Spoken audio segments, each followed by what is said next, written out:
Gloria al Señor. Bendito sea el nombre del Señor.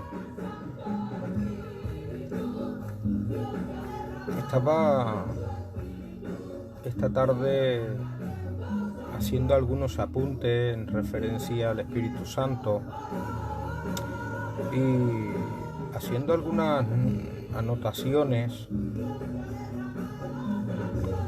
Estaba viendo la necesidad que tenemos de compartir, de enseñar, de instruir a toda una generación que está dejando de lado la importancia de comprender la doctrina de la neumatología y estando escribiendo, pues he sentido, ¿verdad?, esa necesidad de compartir con vosotros algunos puntos a resaltar que son muy interesantes y sé que les va a hacer bien, porque mientras que lo anotaba he podido ver la confusión que hay referente a la doctrina del Espíritu Santo de Dios. El otro día estaba compartiendo con ustedes y compartía algo, ¿verdad?, referente al Espíritu Santo, pero quiero hoy, en este tiempo que nos vemos en la necesidad de seguir mostrando la importancia que tiene, el valor que tiene la persona del Espíritu Santo en el cristianismo de hoy, el seguir pues abriendo un poco más las Escrituras para ver algo tan necesario como es el que el Espíritu Santo forme parte de nuestra vida. Y quiero, con la ayuda del Señor, mostrarle algunas cosas que hoy anotaba de la palabra del Señor, donde vemos la necesidad tan importante que hay, hermano, de llevar la iglesia del Señor, que está sin un rumbo fijo hacia puertos equivocados, cerrando, porque no tiene la dirección que da el Espíritu de Dios para que desembarque en ese lugar correcto donde tiene que llegar la iglesia del Señor, que solo llegará si está siendo gobernada, dirigida y lleva el timón el Espíritu Santo de Dios. ¿Y todo esto por qué sucede? Todo esto sucede porque el que tiene que dirigir la nave lo hemos dejado a un lado. Hemos dejado que tome el gobierno y que tome la dirección de esta nave llamada iglesia. Entre tantas de las cosas que estamos haciendo o estamos permitiendo, entre ellas hemos podido ver una obra de desconocimiento, de dejadez ante esta doctrina, que sabemos que no muchos la tocan, la doctrina del Espíritu Santo, por su desconocimiento, por lo difícil de la doctrina. Pero si se dan cuenta, al contrario, sí hay doctrinas que atacan y están intentando de alguna manera atacar a la persona del Espíritu Santo para anularla, y con ello lo que es la importancia que eso conlleva. Por lo tanto, tenemos que entender que entre muchas de las doctrinas que existen están los unitaristas, que con sus creencias y sus doctrinas Los unitaristas son una de las creencias o corrientes teológicas que dicen que solo creen en el único Dios personal. Sostienen que Jesús no es Dios, ni el Espíritu Santo tampoco. Ellos sostienen que solo existe la persona de Dios. El unitarismo sostiene la creencia monoteísta, como ustedes saben, de un único Dios conformado en una sola sustancia o entidad, no dando lugar a la persona del Espíritu Santo ni al Hijo. Son los unitaristas. También corre una doctrina que no es nueva, la de los agnósticos, que es una doctrina que lleva años insistiendo en esa filosofía de intentar por todos los medios hacer al hombre razonar y divagar en la creencia de la que afirmó muy sabiamente William Rower, el cual dice que en el sentido estricto de los agnosticistas se basan en una postura filosófica que afirma que la humanidad, ya saben, ¿no?, carece de los fundamentos racionales necesarios para justificar cualquier creencia de si Dios existe o no existe.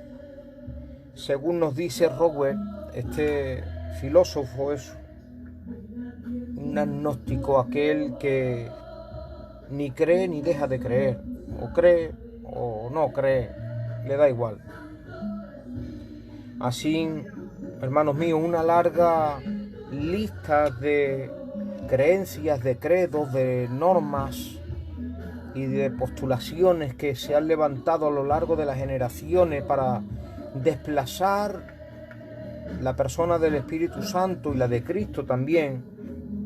Y llegados a este punto, creo que tenemos que decir que sea Dios veraz y todos los hombres sean mentirosos y la palabra de Dios predomine y sea la máxima autoridad para implantar la verdadera manifestación o luz de la verdad de si existe la persona del Espíritu Santo o no, o la del Hijo o no. Dejemos que la Biblia, que es la máxima autoridad, nos enseñe, porque llegados a este punto tenemos por delante un trabajo, y es el de ordenar entre los que aman la verdad de la palabra con sus diferentes doctrinas, puntos,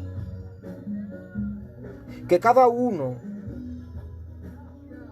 en la materia que así más pues se identifique con ella o le guste, pueda trabajar, hermanos, dedicar tiempo para estudiar en la doctrina que nos compete o nos guste y poder profundizar en ella para, sí, de alguna manera, refutar las doctrinas erróneas que hay, y de esta manera entre todos, ese puzzle que está encima de la mesa, ir encajando las piezas una a una y entre todos ordenar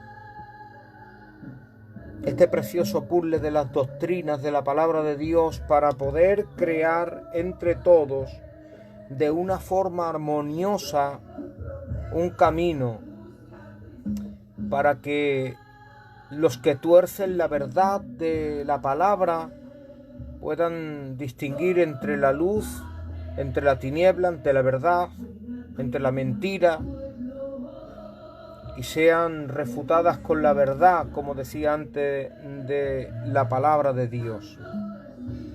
Yo quiero centrarme esta tarde en la preciosa persona del Espíritu Santo y quiero continuar con ello para ver algunas cosas y ver cómo la tercera persona de la Trinidad es una realidad, un hecho irrefutable que está ahí, que es fácil de poder descubrirlo a la luz de la palabra. Y para empezar, qué mejor sino que empezar descubriendo, hermanos míos, que hay una existencia del personaje que le estamos hablando, y es que el Espíritu Santo tiene una personalidad, tiene un carácter, tiene unos sentimientos y una existencia, porque para dar por hecho de que algo es real tenemos que probar su existencia. Y la existencia del Espíritu Santo es curioso, pero la encontramos desde los albores de la humanidad, desde el principio. No es algo nuevo, una doctrina nueva que ha surgido, no es algo que se ha inventado en el 1800, en el 500, es algo que estamos viendo desde los orígenes del conocimiento y de la existencia del ser humano sobre la tierra. Y si lo quieren ver conmigo, pues vénganse conmigo al Génesis. Y en el Génesis capítulo 1, en el capítulo 1, versos 2, 3, y después veremos el 26, cómo la palabra de Dios nos enseña la importancia que tiene el Espíritu Santo desde los albores de la humanidad. Y dice: en el principio creó Dios los cielos y la tierra estaba desordenada y vacía, y las tinieblas estaban sobre la faz del abismo, y el Espíritu, en otras traducciones dice el viento, el soma, el neuma de Dios se movía sobre la faz de las aguas. Y dijo Dios: sea la luz. Y vio Dios que la luz era buena.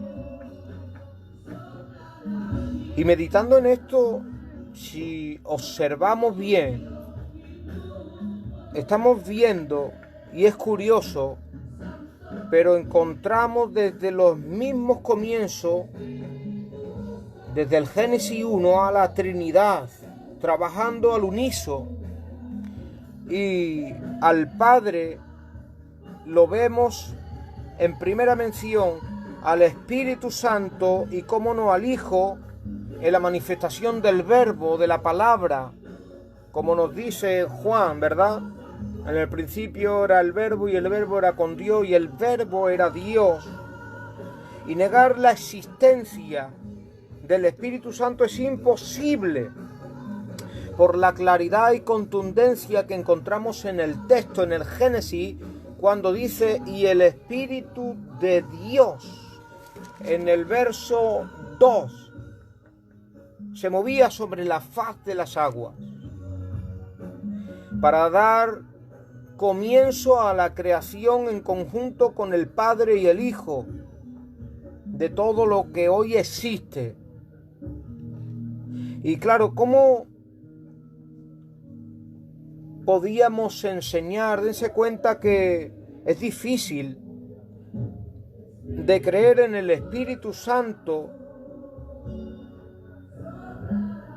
por muchos motivos. Te encuentras con personas que te dicen que es muy difícil de poder creer en el Espíritu Santo porque hay muchos motivos difíciles, si yo lo entiendo, de poder creer en la persona del Espíritu Santo, pero que ellos no crean no quiere decir que no exista.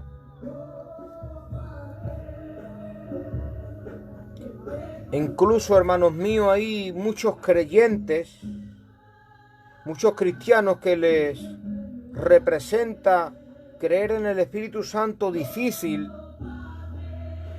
a la hora de acercarse a Él y tener comunión con el Espíritu Santo, por el hecho de que no saben ubicarlo o asemejarlo a algo tangible, físico, y es entendible porque al Padre, ¿verdad?, se le puede atribuir o se le puede aplicar por el conocimiento que tenemos como humanos. Todos hemos tenido un Padre y lo puedes asemejar a un Padre por este conocimiento previo que tienes cuando te diriges a Dios como Padre.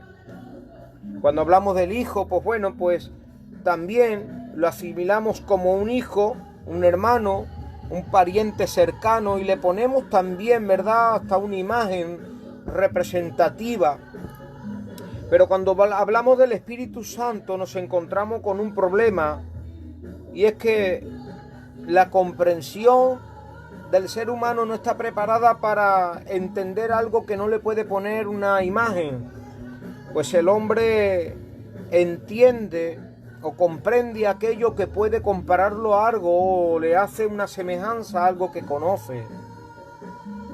Y cuando hablamos del Espíritu Santo, pues nos encontramos con esa barrera de comprensión por no poder asemejarlo a nada, porque el Espíritu es Espíritu y no se puede entender lo que no se comprende con una imagen. De ahí que en el Apocalipsis, y está verificado, ¿verdad?, por la ciencia, que el hombre comprende mejor todo lo que representa un símbolo, se asemeja a algo. De ahí que Juan, cuando tiene las visiones en la isla de Patmos, todo lo que él ve lo representa con símbolo, imagen o algo que él comprende. Que no necesariamente tiene que ser así todo lo que ve. Cuando ve al dragón, cuando ve el mar de cristal, cuando ve a la bestia, cuando ve los candeleros, cuando él ve todo eso, hace una representación gráfica de algo que él entiende para expresar algo que es inexplicable, como el apóstol Pablo expresa cuando él estuvo en el cielo. El hombre, hermanos míos, entiende todo lo que puede tocar. El hombre entiende todo lo que puede comparar. El hombre entiende todo lo que es fácil de asimilar con su mente humana. Y en la Biblia encontramos referencias al Espíritu Santo que están ahí, pero son difíciles de entenderlas. Pero claro, al Padre lo entendemos porque es fácil de entender al Padre, al Hijo lo entendemos porque es fácil entenderlo, porque lo encontramos atribuyéndole a imágenes y semejanza. Pero la Biblia, si ustedes se dan cuenta, está llena de figuras antropomórficas para poder comprender muchas cosas de que están escritas que de otra manera sería imposible entender. Las figuras antropomórficas, estas son figuras de hombre, es decir, semejanzas de hombre para entender a Dios por medio de figuras humanas. Las figuras antropomórficas se podría decir, por ejemplo, cuando hablamos en el Antiguo Testamento, en Génesis, lo encontramos mucho, las figuras antropomórficas, el dedo de Dios. O por ejemplo, Moisés dice que vio la espalda de Dios. Esas son figuras antropomórficas para poder comprender a Dios que nadie ha visto, al Espíritu que nadie comprende ni puede ver porque es Espíritu. Pero les repito, la Biblia usa figuras antropomórficas para poder el hombre entender a Dios. Esto se les puede, hermanos míos, al hombre hacer más fácil para entender y comprender. También encontramos en la palabra del Señor las figuras llamadas antropopáticas.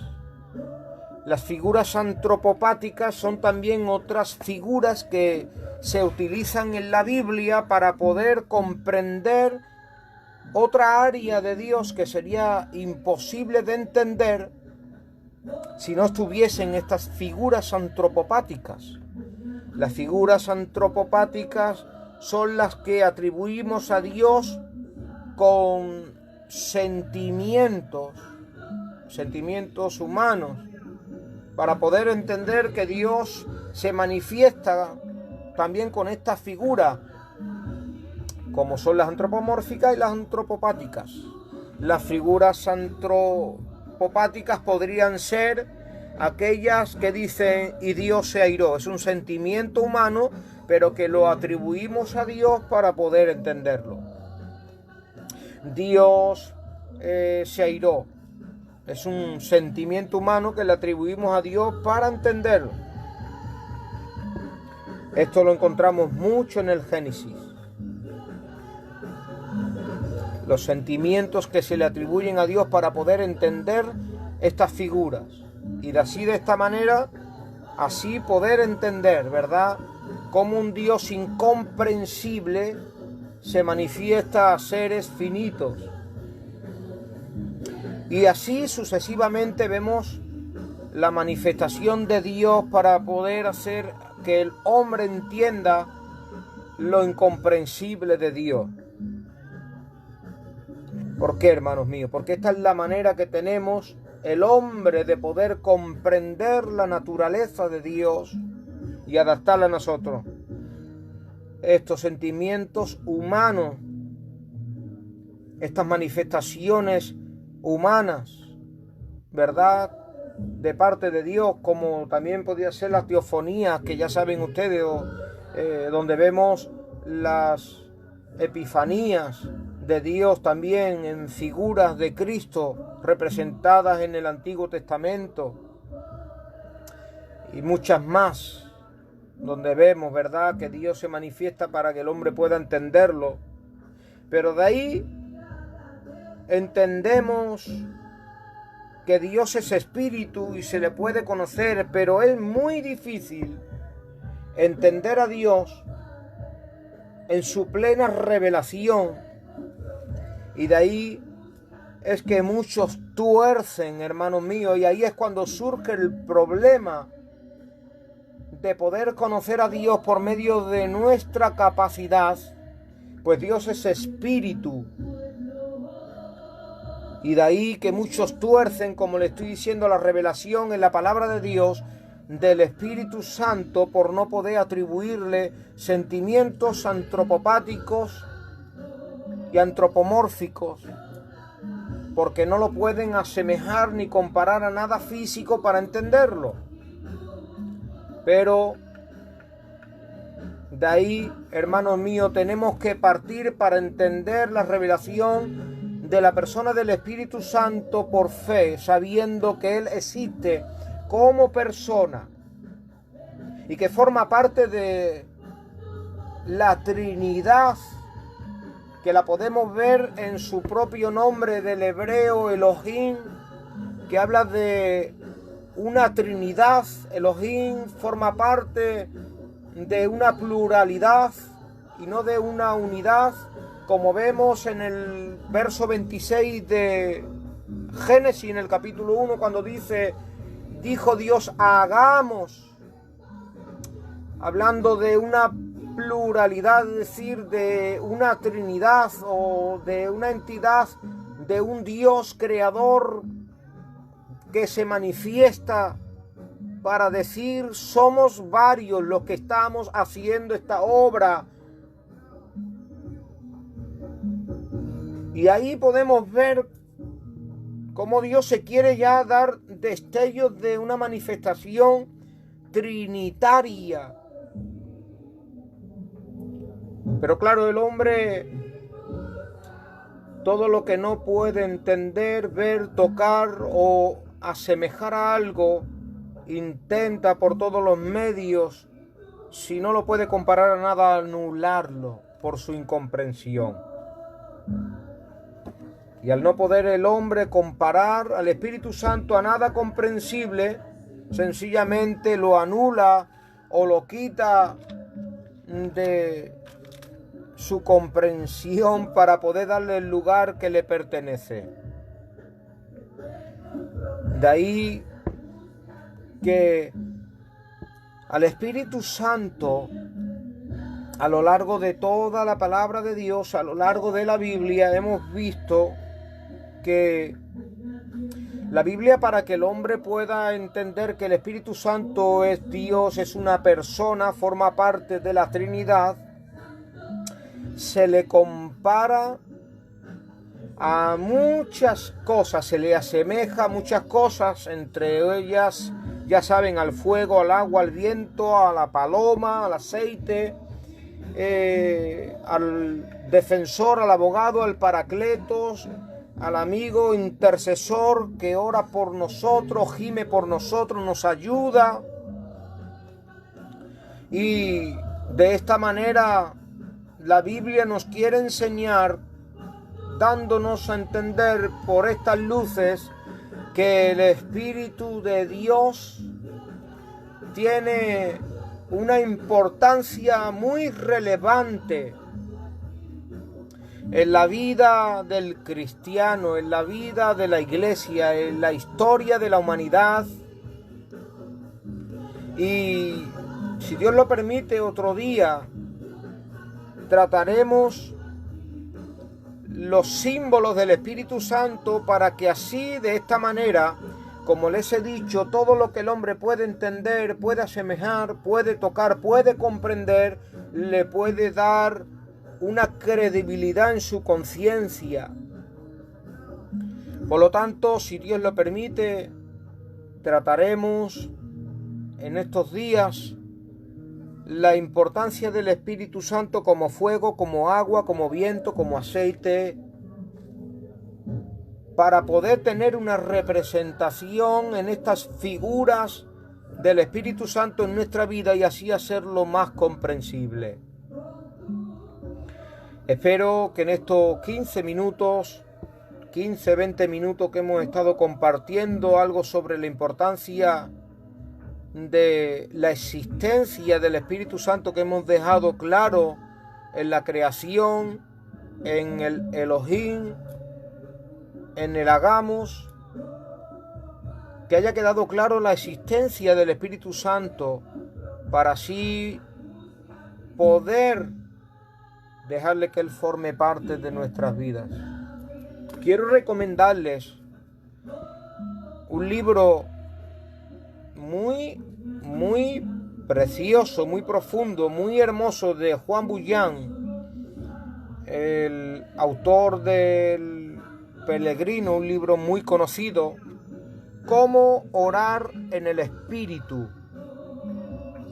Quiero recomendarles este libro a todos y que se hagan de él, porque es un libro que le hará crecer mucho en el conocimiento de la persona del Espíritu Santo. Quiero dejarlo aquí, gloria al Señor, y Dios mediante, si el Señor lo permite, de aquí a unos días trataremos un poco sobre estos 7 puntos, que son el fuego, el agua, el viento, la paloma, el aceite, el paracletos, defensor, el abogado, el amigo, el intercedor, el que sabe pedir por nosotros al Padre lo que nos conviene mejor que nosotros, para que tengamos una idea y una representación gráfica en nuestra mente sobre quién es y cuál es la obra del Espíritu Santo. Que Dios les bendiga y que el Señor, el Espíritu de Dios, les guíe a toda la verdad. Un saludo de vuestro hermano Jesús. Dios les bendiga.